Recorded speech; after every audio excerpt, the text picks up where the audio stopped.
I know Coach said he's been conditioning you all a little bit over the past week since last week's game. How's that been going for you, other than the obvious? It's not the most fun.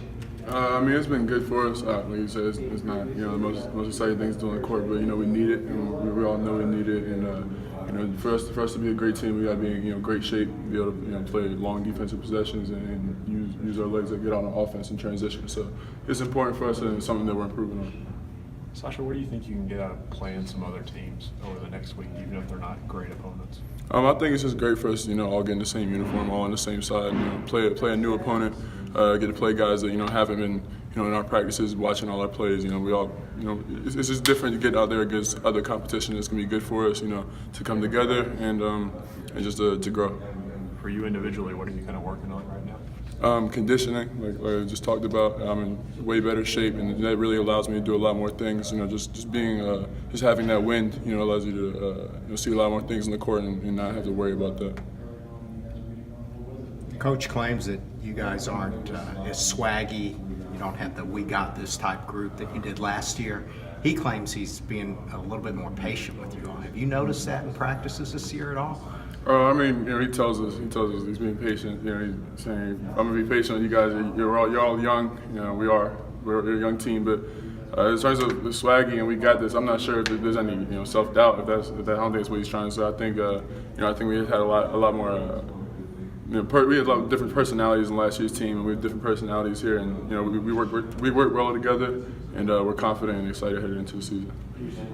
As a guy with some experience, what are you trying to teach the guys about that self-confidence and stuff? That it's going to grow, and you have to use your own self-confidence to to motivate yourself. You can't look to other people for your confidence, or else anything they say about you can also take you down. So your confidence is something I talk to the young guys about is just like I said, building your own confidence. With these games we're playing out here in Rupp, just playing together and everything, playing in front of all the fans and everything is going to help those guys with that.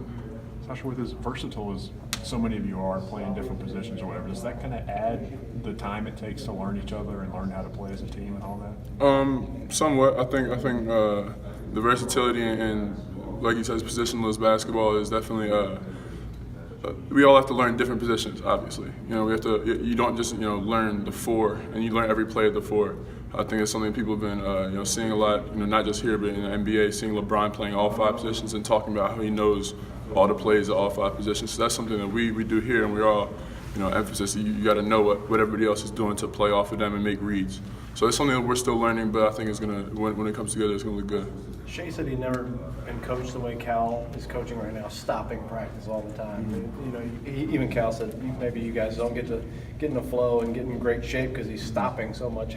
How you've been through that before? How unusual is that when you see it for the first time as a new guy? I think coming in last year, the practices here like nowhere else in the country. I never practiced like this until last year, but in terms of stopping, he's stopping a lot to teach, small aspects and things that are really going to be important. But at the same time, it's not we don't stop practice, to go all and sit on the sideline for 10 minutes and talk. It's gonna be you go up and down the court a couple of times. He stops, teaches, and start playing again. So it's a different style to practice, but the tempo and the pace, everything allows us to improve and learn at the same time.